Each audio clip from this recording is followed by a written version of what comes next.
Lala. Uy, Aida, ano daw bang kinamatay? Aba, inatake daw sa puso. Condolence Mare. Ayan eh. Hoy, ang lata na nga ng pagkakaluto ng sopas wala pang rekado. Diyos ko po, tama ka. Kanina nga akala ko Diyos ang ibibigay. Aba, tubig. Nagtitipid ata.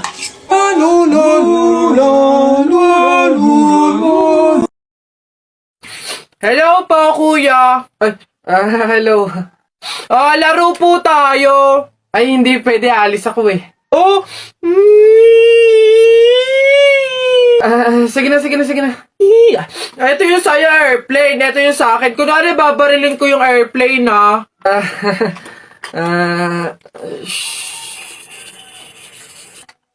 Tumatawag si sir. Hello, sir. Opo, Roger. Kasama ko po yung partner ko po. Kuya, kausapin mo daw. Sasabihin ko. Ano ba yun naman kasi? Yes, sir. Kuya, may dala nga pala akong pagkain. Oh, pagkain? Akin, pingi. Eto kuya, ginawa namin to ni Princess kanina Masarap yan. Ayoko na.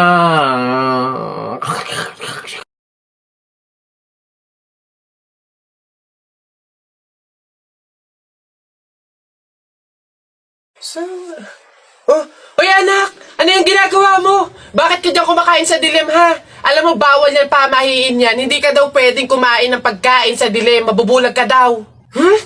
Paano naman na hindi ako magtatago dito sa dilim para kumain? Yung mga kapitbahay natin, wala nang ginawa na kundi humingi nila ng humingi. Wala na nga rin tayo makain sa kakahingi nila naku Mare, pasensya ka na. May dumating kasing biglang bisita sa amin. Nakakahiya't wala akong maipakain. Wala pa din naman yung mister ko. At saka hindi pa nun sahod. Baka naman meron ka dyan kahit anong pagkain na pwede maipamerienda. Sige na, nakakahiya naman kasi. Oo nga naman, Mare. Ako naman, naubusan na ako ng bigas. Nakakahiya namang ulit mangutang kina Ate Telay. Gawa nga ng 3 kabang bigas na yung utang ko doon. Baka naman meron kang maipahiram man lang dyan, miski 1 kilong bigas. Sige na. Tsaka nga pala, yung ipapaulam ko sa mga anak ko, itlog na nilaga lang. Nakakaawa naman yung mga bata. Baka naman pwedeng pakidagdagan, miski fried chicken. Dali na. Nako, Mare, pasensya ka na. Wala na rin kasi kaming nayakin yun. Ito Mare, baka pwede na to. Pasensya na ha, paghatian nyo na lang. Yan, salamat Mare. Naku, babawi naman kami next live. Sige, salamat.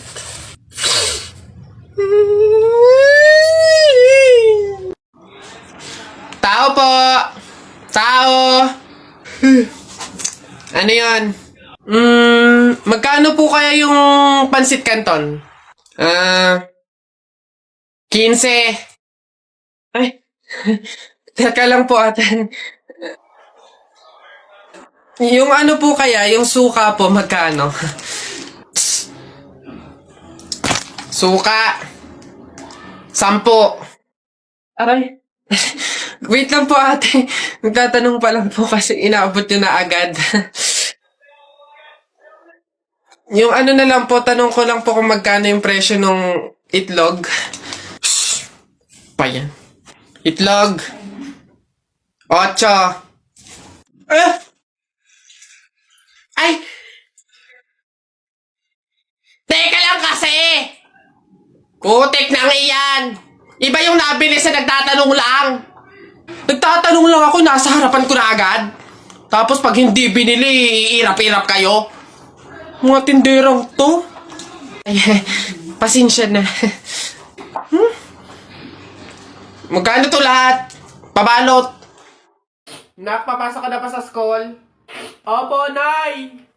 Magdala ka ng payong madilim sa labas, Ha? Kala ko ba madilim sa labas? Bakit payong? Dapat flashlight. Bonak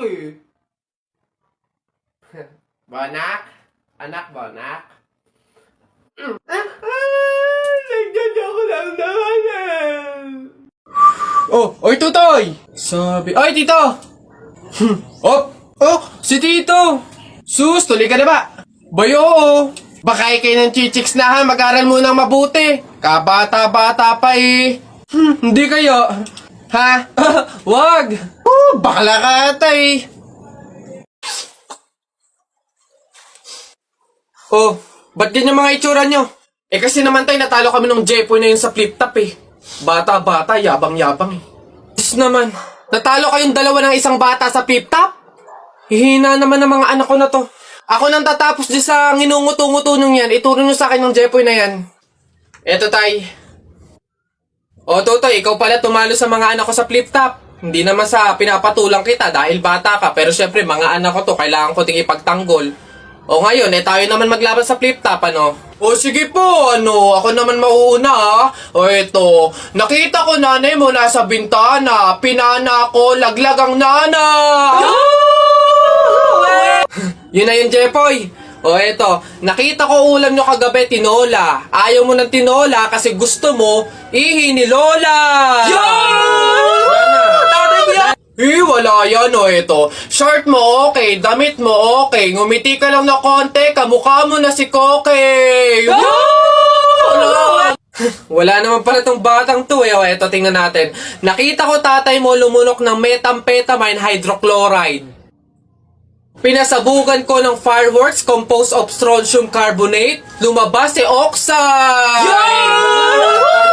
Ang daya naman! Bakit parang pang matatalino na yung mga flip-top nyo? Sus, wala ka lang eh. Oh, bilang panghuli, dahil alam kong talo ka na, nakita ko nanay mo sa wish ko lang. Eto ko langot, sa'yo na lang!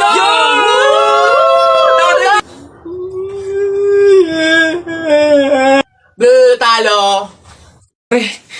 Patay ako. Oh, bakit? Bagsak ako sa lahat ng exam. As in, lahat ng subject bagsak ako. Paano nangyari yun? Ginawa mo ba yung sinabi kong pamahiin sa'yo na kapag may exam, maglagay ka ng libro sa ilalim ng unan bago matulog? Yun nga ginawa ko naman yung sinabi mong pamahiin eh. Kaso, ewan ko ba't hindi gumana? O, yun naman pala eh. Nakalimutan mo pa rin yung review mo? Ha? Ay, kailangan ba mag-review? Ay, nako naman. Naglalagay ng libro sa ilalim ng unan bago matulog kapag may exam para hindi makalimutan yung ni-review. Kaya pala hindi gumana. Akala ko maglalagay ng libro sa ilalim ng unan bago matulog para para magkasagot yung exam. Yung pala kailangan mag-review. Ay, Bona ka! Ayan. Beb, tara, pasok ka. Beb, pagpasensyahan mo na yung bahay namin, Maliit tsaka makalat. Beb, ano ka ba? Ako na nga itong naki-overnight to. Aarte pa ba ako? O siya, dyan ka muna Aayusin ko muna yung higaan natin.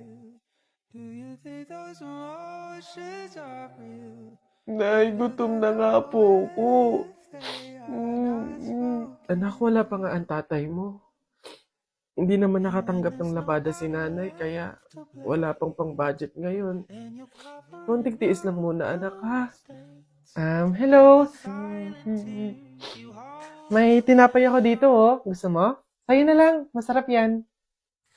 Salamat, ate.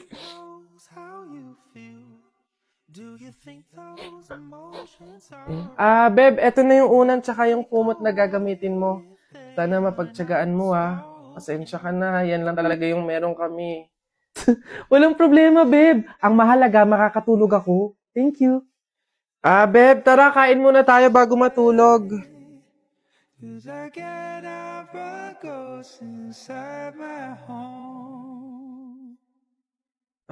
Beb, pasensya ka na, Mantika asin lang yung ulam namin ngayon, Wala pa kasi si tatay, kaya wala pang pambili ng pagkain.